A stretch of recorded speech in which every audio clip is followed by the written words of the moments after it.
నమస్తే, welcome to Suman TV. ప్రస్తుతం మనతో పాటు ఉన్నారు ప్రముఖ ఆస్ట్రాలజర్, శ్రీ విద్య ఉపాసకులు, అలానే ఎనర్జీ వాస్తు నిపుణులు శ్రీమతి జయప్రద గారు. నమస్తే అండి. నమస్తే అమ్మ. శ్రీమాత్రే నమః.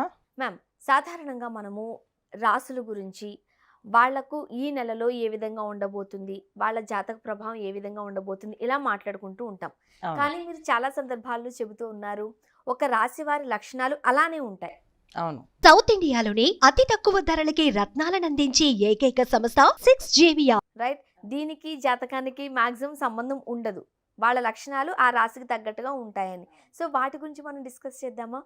మొదటిగా మేష రాశి గలవారు, వాళ్ళ లక్షణాలు కావచ్చు, వాళ్ళ స్వభావం కావచ్చు, వాళ్ళ వ్యక్తిగతంగా కావచ్చు, ఎట్లా ఉంటారంటారు? చాలా బాగుంటారు వీళ్ళు. మేషరాశి అంటే రాశుల్లో మొదటి రాశి మేషరాశి అంటాం. సో మేషరాశిలో ఉన్న లక్షణం ఏంటంటే, మేషరాశి అనే లక్షణం ఏంటి అంటే, వాళ్ళు కుజుడు అధిపతి. ఈ రాశికి కుజుడు అధిపతి ఉండడం వల్ల ఏమవుతుందంటే, కుజుడు అంటే మనకి ఏమంటామంటే, ఎక్కువ జాతకంలో ఈ కుజుడు ప్రభావం అంటే ఎలా ఉంటుందంటే, మనుషులు చాలా కొంచెం స్పీడ్గా మాట్లాడే లక్షణాలు ఉంటాయి.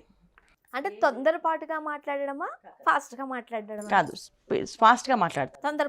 తొందరపాటు కాదు, చాలా స్పీడ్గా మాట్లాడతారు. బాగా తెలివైన వాళ్ళు, చాలా చక్కగా ఏ విషయానైనా వాళ్ళు అనాలిసిస్ చేయగలుగుతారు. ఒక విషయం మాకు కావాలి అని అనుకుంటే అది ఆ క్షణాన్ని అవ్వాలని నిర్ణయించుకునేవాళ్ళు వీళ్ళు. అంటే ఒక పని అవ్వాలి అంటే రాత్రి పగలు కష్టపడి ఆ పని చేసేసుకుంటారు. ఆ పని అయిపోవాలంతే, అవ్వాలి అవ్వాలి అవ్వాలి, ఆ పని అవ్వాలి. అలాంటి స్వభావం గల వాళ్ళు ఈ మేషరాశిలో ఉన్నవాళ్ళు. అంటే కాస్త స్ట్రాంగ్ ఉంటారని అనుకోవచ్చు. చాలా స్ట్రాంగ్గా ఉంటారు. కొంచెం మొండి వాళ్ళు కొన. సో ఏంటంటే మొండితనం కూడా ఉంటుంది వీళ్ళకి. ఖచ్చితంగా మాకు ఈ పని అవ్వాలి అంటే అది ఇప్పుడు కాకపోతే ఎప్పటికైనా అవుతుందని కొంతమంది అనుకుంటారు. కానీ వీళ్ళు అలా కాదు, ఈ క్షణమే అవ్వాలని చెప్పి దాని మీద ఎక్కువ ప్రయాణం చేస్తూ ఉంటారు. దానివల్ల ఖచ్చితంగా వీళ్ళు కొంచెం, అంటే చాలామంది ఏమనుకుంటారు అంటే, మొండితనం అంటే గట్టిగా బయటకు మాట్లాడరు వీళ్ళు. వాళ్ళు అనుకున్నది సాధించడానికి మనసులోనే సంకల్పించుకుంటారు, అనుకున్నది చేస్తారు. అంతేగాని బయటికి మాట్లాడడం కానీ బయటికి అరవడం కానీ చేయరు. ఖచ్చితంగా ఇది అవ్వాలి అనుకుంటే అది ఆ టీం వర్క్తో అలా చేపించేస్తారు. నాకు ఇలా చేయాలి, ఇలా ప్లానింగ్స్ గీసిచ్చేసి నాకు ఈ విధంగా చేయాలి. అంటే సైలెంట్గా చేసుకెళ్ళిపోతారు. ఏ విషయమైనా అంటే ఆ క్షణం అయిపోవాలి పని. అవ్వకపోతే అవతల వాళ్ళకి చాలా ఇబ్బందికరమైన సిచ్యువేషన్స్లో ఎలా పెడితే అది తిడతారు. దానికి అసలు కర్పూరం లాంటి కోపం వీళ్ళకి. కోపం వస్తే అసలు ఆగదు, మాట్లాడుతూనే ఉంటారు. తగ్గిపోయిన తర్వాత మళ్ళీ ఏముండదు మనసులో. ఆ క్షణాన్ని అయిపోయింది, వాళ్ళు చేసిన తప్పుకి శిక్ష అంతే అయిపోతుంది, తర్వాత మళ్ళీ మామూలు అయిపోతారు. ఈ లక్షణాలు ఎక్కువగా ఉంటాయి వీళ్ళకి. సో మేషం రాశిలో అదృష్టం ఏంటంటే, మేషరాశిలో పుట్టిన వాళ్ళందరికీ కొన్ని ఏంటంటే యోగం. వాళ్ళకి ప్రతి ఒక్కరికి వాళ్ళు ఎంత స్పీడ్గా ఎలా ఉన్నప్పటికీ ఉన్నా వాళ్ళకి ఒక యోగం. దీంట్లో ఉన్న నక్షత్రాల వల్ల వాళ్ళకున్న ఎనర్జీస్ అలా పనిచేస్తుంటాయి. అంటే అదృష్టవంతులు అని చెప్పుకోవచ్చు. అదృష్టవంతులేదన్న, చాలా అదృష్టవంతులు. ఎందుకంటే ఈ రాశి లక్షణాలకి మా కుజుడు అధిపతి ఉండడం వల్ల, తర్వాత ఈ రాశిలో ఉండే నక్షత్రాలు అశ్విని, భరణి, కృత్తిక. అశ్విని 4 పాదాలు, భరణి 4 పాదాలు, కృత్తిక 1 పాదం. సో ఈ నక్షత్రాల వల్ల ఏమవుతుందంటే, వీళ్ళకి హై నాలెడ్జ్ ఉంటుంది. ఏ విషయమైనా వాళ్ళు సంపాదించుకోగలుగుతారు. అంటే నాలెడ్జ్ పరంగా వాళ్ళు చాలా సాధిస్తారు. తెలివైన వాళ్ళు, బాగా తెలివైన వాళ్ళు, మామూలు తెలివితేటలు కాదు, మంచి తెలివైన వాళ్ళు. సో ఆ తెలివి ఎలా ఉంటుంది అంటే, ఎదుటి వాళ్ళకి లెసన్ చెప్పేలా ఉంటుంది. అంటే వీళ్ళు ఇంకోళ్ళ దగ్గర నేర్చుకునేట్టు ఉండదు. వీళ్ళ దగ్గర మనం నేర్చుకోవాలి తప్ప వాళ్ళు మన దగ్గర నేర్చుకోరు. వాళ్ళ దగ్గర మనం చూసి నేర్చుకోవాలి. సో అలాంటి తెలివితేటలు అనమాట. సో ఏ విషయమైనా క్షుణ్ణంగా తెలుసుకోవడం, దాని గురించి వర్క్ చేయడం జరుగుతూ ఉంటుంది ఈ రాశి వాళ్ళు. ఓకే. మరి ముఖ్యంగా అంతా పాజిటివ్గానే ఉంది కాబట్టి, సాధారణంగా చూడండి, అమ్మాయిలకైతే ఒకలానా, లేకపోతే అబ్బాయిలకైతే ఒకలానా ఉంటుంది అంటారు. మరి ఈ డిఫరెన్సెస్ చూడొచ్చా మనం? అంటే ఒకప్పుడు మన అమ్మాయిలు సపరేట్గా చూసేవాళ్ళమి. కానీ ఇప్పుడున్న సిచ్యువేషన్స్లో, కాలగమనంలో అందరూ అమ్మాయిలు అబ్బాయిలు ఒకేలా ప్రవర్తిస్తున్నారు. సో అమ్మాయిలు కూడా అలాగే ఉంటారు, స్పీడ్గానే ఉంటారు. ఇంకా అబ్బాయిల కంటే అమ్మాయిలు కొంచెం ఎక్కువ యాక్టివ్గా ఉంటారు. సో ఆడపిల్లలు ఈ విషయంలో, ఈ రాశిలో పుట్టిన ఆడపిల్లలు ఎక్కువ మంది సర్జన్స్గా చదువుతారు, అంటే డాక్టర్స్గా చదువుతారు. ఓకే. మంచి డాక్టర్స్, తర్వాత మంచి రైటర్స్, తర్వాత వీళ్ళు మంచి అడ్మినిస్ట్రేషన్గా పనిచేస్తుంటారు. అంటే ఒక వర్క్, ఒక బాధ్యత అప్పచెప్పితే ఆ బాధ్యతను జాగ్రత్తగా అలాగే చేసుకుని వస్తుంటారు. ఆ విధంగా కూడా ఈ రాశి వాళ్ళకి చాలా అదృష్టమైన యోగం. అందుకే అదృష్టవంతులు అని చెప్పారు ఈ రాశిలో. సో చదువు పరంగా చూసుకున్నట్లయితే చాలా బాగుంటుంది అంటున్నారు. అవును. అండ్ ఉద్యోగం లేకపోతే వ్యాపారం చేయాలనుకున్నారు అనుకోండి, ఏది మంచిగా కలిసి వచ్చే అంశం అంటారు? ఎక్కువ వీళ్ళు ఉద్యోగస్తులు అంటే చదువు చాలా సామాన్యంగా ఉంటుంది. కొంతమంది టాపర్స్, అందరూ టాపర్స్ కాదు, కానీ వీళ్ళకి చాలా తెలివైన వాళ్ళు. ఈ తెలివితేటలు ఉండడం వల్ల ఏంటంటే, వాళ్ళు ఏదైనా సాధించగలరు. ఇప్పుడు బాగా చదివిన వాళ్ళే సాధిస్తారని ఎక్కడ లేదన్న. సో వీళ్ళు సామాన్య చదివే ఉంటుంది ఎక్కువ. చాలా తక్కువ మంది రేర్ కాంబినేషన్స్లో బాగా చదువుతారు. ఇందులో ఆడపిల్లలు బాగా చదువుతారు. ఆడపిల్లలు మొదటి నుంచి అంటే ఏంటి అంటే వీళ్ళకి ఒకరితో అనిపించుకోవడం ఇష్టం ఉండదు. ఒకళ్ళు ఎవరైనా ఒక మాట వీళ్ళు అనకూడదు అని చెప్పి వీళ్ళు ఎప్పుడు ప్రొటెక్టివ్గా ఉంటారు, అలర్ట్గా అలర్ట్గా ఉండడం వాళ్ళ ఆ జోన్స్ చూసుకున్నాను. అందుకని ఇందులో ఏంటంటే ఆడపిల్లలు ఎక్కువగా చదువుతారు అనమాట. నన్ను చదవకపోతే నన్ను ఇలా అంటారు కదా, సో నేను చదివేసుకుందాం, ఈ ఒక్కటే కదా ఈ జోన్ కదా నాది, నేను ఈ జోన్ చేసేదాం. అలాగే జాబ్ చేసినప్పుడు ఆఫీస్లో వాళ్ళు ఎవరిని పాయింట్అవుట్ చేయకూడదు వాళ్ళని, అందుకని వాళ్ళు ఆఫీస్లో చాలా అడ్మిన్స్గా బాగా పనిచేస్తారు. సో అందుకని వీళ్ళు ఉద్యోగాల్లో చాలా బాగుంటుంది. చాలామంది ఉద్యోగం కంటే వ్యాపారం చేయడానికి ఇష్టపడతారు అబ్బాయిలు. మేషరాశి వాళ్ళకి వ్యాపారస్తులు వ్యాపారం ఎక్కువ చేయడానికి ఇష్టపడతారు. ఓకే. మామూలుగా ఏంటంటే వీళ్ళు వ్యాపారం చేయడానికి ఇష్టపడతారు, వాళ్ళు సొంతంగా ఏదైనా సరే చేయడానికి ఇష్టపడతారు. ఒక దగ్గర వంగి పని చేయడం కంటే, ఒకరి దగ్గర వాళ్ళ దగ్గర చెప్పింది వినడం కంటే మన సొంతంగా మనం చేసుకొని బయటపడాలి అనే లక్షణం ఎక్కువగా ఉంటుంది. ముఖ్యంగా సైలెంట్గా వాళ్ళు ఏమనుకున్నారో ఆ పని చేసుకుంటూ వెళ్ళిపోతారు, కాస్త మొండిగానే ఉంటారని చెబుతూ ఉన్నారు. ఇప్పుడు ఆడపిల్లలు అనుకోండి, అబ్బాయిలైనా సరే, పెళ్ళయిన తర్వాత ఇది కాస్త ఇబ్బందికర అంశమేనేమో. ఖచ్చితంగా వివాహ విషయంలో కొంచెం అన్సాటిస్ఫాక్షన్ ఉంటుంది వీళ్ళకి. ఫుల్గా అంటే వీళ్ళు అర్థం చేసుకునే ఆ మనస్తత్వం గల ఉండేవాళ్ళు తక్కువ మంది. ఎందుకు రీజన్స్ అంటే వీళ్ళకి ఉన్న మైనస్ పాయింట్ అది. ఫ్యామిలీ లైఫ్ కొంచెం ఇబ్బంది. అంటే ఎక్కడ వీళ్ళకి లోటు ఉంటుంది అంటే ఎవరికైనా సరే కష్టం సుఖం మనిషి జీవితంలో సహజం ఉంటుంది. ఒక ప్లస్ ఉంటే ఒక మైనస్ ఉంటుంది ఖచ్చితంగా. అన్ని ప్లస్ పాయింట్స్ ఏ మనిషికి ఉండదు, అలాగే అన్ని మైనస్ పాయింట్లు ఏ మనిషికి ఉండవు. కాకపోతే వీళ్ళకి ఉన్న అన్ని ప్లస్ పాయింట్సే ఎక్కువ. సో బంధువులు కానీ తర్వాత ఫ్రెండ్స్ కానీ ఎవరికైనా సరే మంచి సలహాలు మంచి మనస్తత్వం ఉన్నవాళ్ళు వీళ్ళు. అంటే ఎవరికైనా ఏదైనా సలహా కావాలంటే చక్కగా ఇచ్చేస్తారు, ఇలా చేసుకోవాలి ఇలా బాగుంటుందని చెప్పేసి.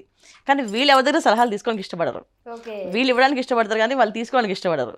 సో ఎదుటి వాళ్ళని చూడడము, వాళ్ళ సక్సెస్ని చూడడము, మనం చేయాలనుకోరు. కానీ నేను ఇంతకన్నా బాగా చేస్తాను చేయగలని అనే నమ్మకం ఎక్కువగా ఉంటుంది వాళ్ళకి. సో ఆ విషయంలో భార్యాభర్తల మధ్యలో గొడవలు వస్తాయి. ఇప్పుడు వైఫ్ నిజంగా తెలివైన అమ్మాయి అయి ఉండి ఆ అమ్మాయి అన్ని విధాలు బాగుంది అనుకోండి, దాన్ని యాక్సెప్ట్ చేయరు వీళ్ళు. ఒకవేళ నిజంగా అమ్మాయి బాగున్నప్పటికీ వీళ్ళు ఇష్టపడరు. వాళ్ళది బాగుంది అని అనుకుంటే లక్షణం ఎక్కువ. అంటే మేము బాగున్నాం, మేము బాగానే ఉంటాం అనే నమ్మకం ఎక్కువ వీళ్ళకి.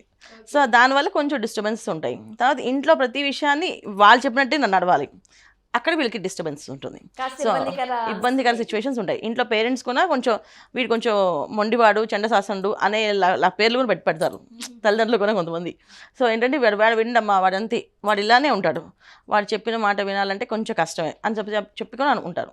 అంటే వీళ్ళు అలా ఉంటారని కాదు, కానీ వాళ్ళ మనస్తత్వం అలాగే వాళ్ళు నడిచే విధానం మనకు అనిపిస్తుంది. మేషరాశి లక్షణాలు వాళ్ళ మీద అలా ప్రభావం చూస్తాయి. ఆరోగ్యం ఎట్లా ఉంటుంది వీళ్ళకు? హెల్త్ వీళ్ళకి ఎప్పుడు కూడా ఏ ఇబ్బంది రాదు. ఒకే ఒక ప్రాబ్లం ఏంటంటే 50 years వచ్చే ప్రాబ్లం వీళ్ళకి, హార్ట్ స్ట్రోక్స్ ఎక్కువ ఉంటాయి. సాధారణంగా మీరు అన్నట్టుగా కొన్ని ప్లస్లు ఉంటాయి, కొన్ని మైనస్లు ఉంటాయి. కాబట్టి పరిష్కార మార్గాలు ఏం సూచిస్తారు మీరు? వీళ్ళకి భయం ఉంటుంది, భక్తి ఉంటుంది. చాలా తక్కువ మంది అది భయం భక్తులు ప్రదర్శించేది అనమాట. సో అందుకని మనం ఏం చెప్తానంటే నేను ప్రతి ఒక్కరికి భగవంతుడు దర్శనం, దేవుని పూజ చేసుకోవాలి. అయితే మేషరాశి వాళ్ళకి ఎందుకు స్పెషల్గా ఏంటంటే ఎక్కువ వీళ్ళకి వచ్చే ఇబ్బంది పిల్లలతోటి, భార్యాభర్తల మధ్యలో, తర్వాత ఫ్యామిలీతోటి. సో ఫ్యామిలీ రిలేషన్స్లో, సో ఫ్యామిలీతో సంబంధించిన ఏదైనా వ్యాపారాలు చేసిన దాంట్లో కూడా వీళ్ళకి కొంచెం ఇబ్బందికర సిచ్యువేషన్. వీళ్ళు న్యాయం ధర్మంగా ఉంటారు, అయినా ఎదుటి వాళ్ళకి అలా అనిపించదు, అలా లేరు వీళ్ళు మమ్మల్ని ఏదో ఇబ్బంది పెట్టారు అనే లక్షణాలుగా ఎక్కువగా ఉంటాయి వీళ్ళ మీద. సో అసంతృప్తిగా ఎక్కువగా ఉంటుంది ఇంట్లో వాళ్ళకి వీళ్ళ మీద. సో వీళ్ళకి అసంతృప్తి లేకుండా వీళ్ళు ఎప్పుడు కూడా బాగుండాలంటే లక్ష్మీ నరసింహస్వామి ఆరాధన లక్ష్మీ నరసింహస్వామి ఆరాధన చేస్తే బాగుంటుంది. అంటే లక్ష్మీ నరసింహస్వామిని ఆరాధిస్తే సరిపోతుందా, లేకపోతే ఏదైనా క్షేత్ర దర్శనం చేసుకుంటే మంచిదా? ఖచ్చితంగా లక్ష్మీ నరసింహస్వామి ఆరాధించుకోవాలి. క్షేత్ర దర్శనం ఎప్పుడు ఉంటుంది వీళ్ళకి, ప్రతి ఒక్క రాశికి క్షేత్ర దర్శనం ఉంటుంది. వీళ్ళు ఎక్కువ క్షేత్ర దర్శనం చేయాల్సిందే లక్ష్మీ నరసింహస్వామి ఆలయాలు, దేవస్థానాలు ఏవైతే ఉన్నాయో మనకి వాటికి వెళ్ళాలి, క్షేత్రాలు.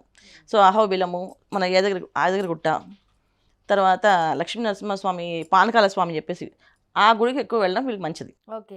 సాధారణంగా ఈ రాశుల వారు ఈ కలర్స్ బట్టలు వేసుకుంటే మంచిది, లక్కీ నెంబర్ ఇది, ఈ రోజులు మంచిది, ఇవన్నీ చెబుతూ ఉంటారు కదా, అవి ఏమైనా చెప్తారా? ఖచ్చితంగా. కాకపోతే వీళ్ళు దాన్ని ఫాలో అవ్వరు నాన్న. జనరల్గా వాళ్ళు నచ్చింది వాళ్ళు ఫాలో అవుతుంటారు. లక్కీ కలర్స్ అంటే వీళ్ళకి మంచిగా కలిసి వచ్చే రంగు ఎరుపు రంగు కలిసి వస్తుంది, బాగుంటుంది ఎరుపు. తర్వాత వీళ్ళకి మంచిగా ఎల్లో కలర్ అంటే మామిడి పండు రంగు, మంచిగా ఆ కలర్, మామూలు లైట్ ఎల్లో కాకుండా డార్క్ ఎల్లో. తర్వాత బంగారు రంగు, గోల్డ్ కలర్. సో ఈ రంగులు బాగా కలిసి వస్తాయి.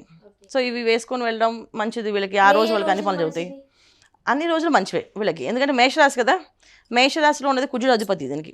సో దానివల్ల ఏమవుతుందంటే వీళ్ళకి మ్యాక్సిమం 7 రోజులు వీళ్ళకి లక్కీ ఉంటాయి, అన్లక్కీ డేస్ అనేది ఉండవు మేషరాశి వాళ్ళకి మాత్రం. మిగతా రాశి వాళ్ళకి ఉంటాయి, ఈ రాశి వాళ్ళకి అన్ని lucky dates, lucky colours. Numbers కూడా లక్కీ నెంబర్స్. ఎందుకంటే 9 నెంబర్ వీళ్ళకి lucky number. So 9 lucky number ఉన్న వాళ్ళకి ఏమవుతుందంటే వాళ్ళకి అన్నీ ఫేవర్గా వస్తాయి.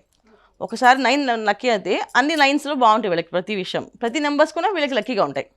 అది ఒక మేషరాశి వాళ్ళకి అదృష్టం అనమాట. అందుకే వీళ్ళు అదృష్టవంతులు అన్నాం మనం. ఓకే. సో వీళ్ళకి lucky colours, lucky dates, lucky numbers స్పెషల్గా అక్కలేదు.